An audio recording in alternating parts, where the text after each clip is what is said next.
Hello, this is video John Deere 9620 for our conversion kit. So this is just a video to show you how to strip it down and how to fit them. The axle will come complete and we'll show you that as we go through. It's quite an easy fit, pretty quick, everything's there you need, no technical stuff. You don't need to split the body in half, cab off, bonnet off, that's about it. So we'll go through it and show you how it's done. But we haven't got a new tractor to do, so this one's the one we've built up and done to develop them type of thing. So what I'm going to do is show you how to pull it down, and we're going to take this one to bits and then I'll show you where I've cut it and where they need to be.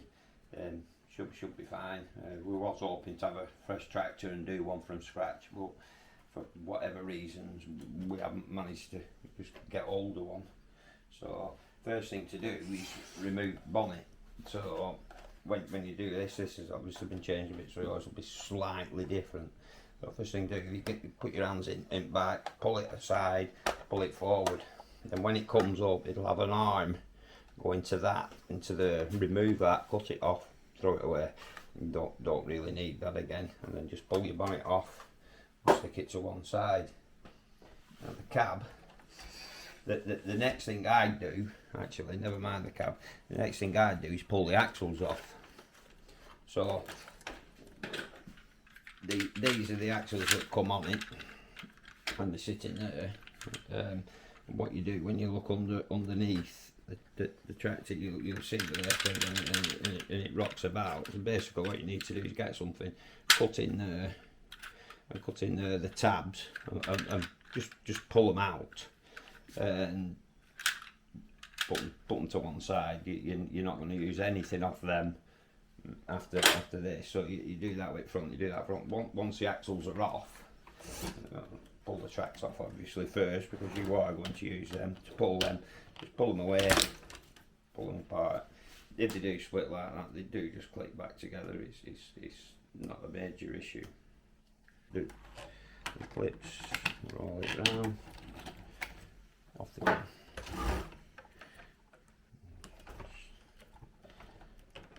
Like I said, they're just a touch tighter when they go on the new ones than what they are when they come off the old ones. So what you'll do then when you go in under here is where this basically sits, and then you go in and you need to cut them. I used a 4-inch angle grinder, to be honest with you, and just chop them there and in there, just pull them out, and same on the back, cut, pull it out, and then when you've got them out of way, underneath for your cab, your 4 tabs, 1, 2, and then at the back here, there's one here, and there's one in there. Now them are easy to get to. You get a screwdriver, you push it in, put some pressure on the cab, push it in until it comes loose. What I found with this one, on one side, if you look, that's what this one's point with. If you look in there, there's a hole, and that gets you to your tab to unlock the cab here. Once I've released these, technically I break them so they don't really catch again. On this side there was no hole, so what I did when the axle was off, if you look in that crease there and down there, I drilled a hole which made it so I could get something in to release it. Otherwise you can't. So you can drill a hole, I found with the best, a 6mm hole, just drill it down there best you can, and that'll get you in. If you break the tab, don't worry about it. I don't tend to put them back. If you can see it rocking, it will sit quite easily. If you can save them, at least save that one, it will sit in and click in, and it's not a big job to take it off. Turn the tractor around, get a screwdriver somewhat pointed, always a bit of a faff even when you've done them 100 times. Put some pressure on the cab, got to find the thing. It'll come loose like that. Keep the pressure on. Push that over. On your other side. So the root a bit. Cab comes off. On this cab, I've got wires because this cab's all got lights in it. So you won't have that. So you just basically pull your cab off and pull them away. Just stick that to one side. You don't need to split that cab unless you want to put lights in it at some point and stuff. That's how we put the LEDs in. And we come down and then put 2 plugs in so it can be removed. Just move that. That's the cab as it comes. These are the tabs. And like I said, what I do when I've got that off, them front ones, if you just push them back. So they need enough flush, they don't want to be stuck out. These, try and leave them so they click into place because they're pretty easy to undo. And then the 2 there. And then just take that off, and like I said, at this moment you don't need to really touch it, so just pop it there. What I'm going to do now, I'm just going to pull these axles off. And then show you the thing, so I might pause the video when we do it, but we'll just see. So what I've done here, I've got them fastened in basically with wood screws, so it's not a I've got to unwire it, so I'm just going to release some screws. So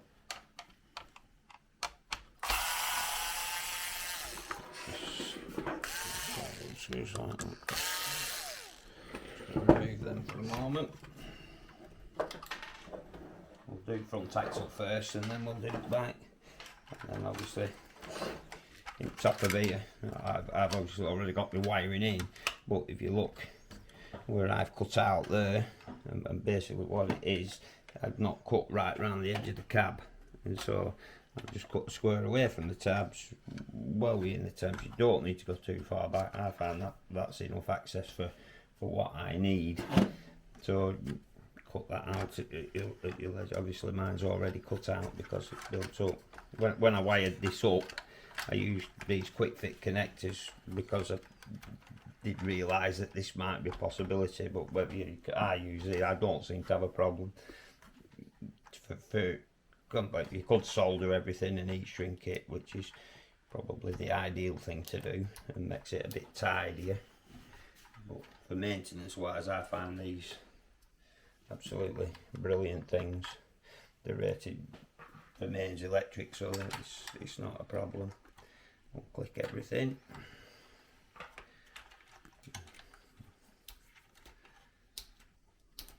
Just pull everything out.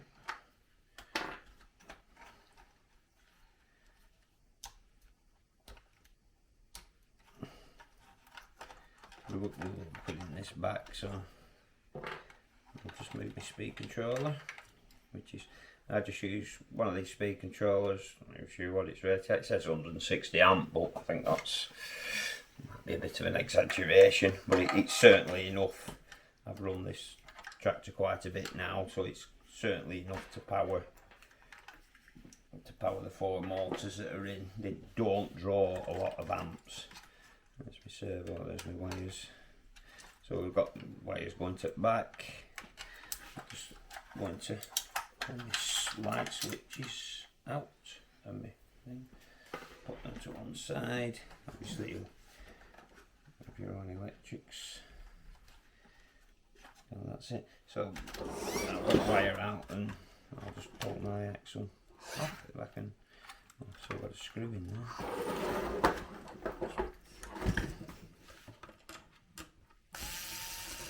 The beauty with them being a Bruder tractor and they're built for children is you don't really have to worry about breaking them.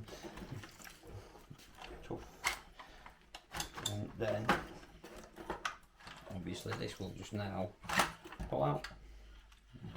That's that. That's the front axle. These go to the back. These will come to the front. There are 4 holes in front and there's 4 at the back. I found it's not been a problem. They haven't come loose. I put 4 wood screws in, just like self-drilled itself really, isn't it? You know, marking or anything, just put them in, and I've found it not to be a problem. So ideally you want nuts and bolts in, but I don't cut masses away underneath anyway, so I've just took that one out for now.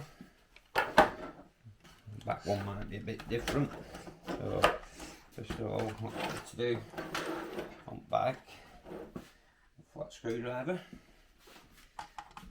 and then just obviously I've got this done, so you just want to release the catches round.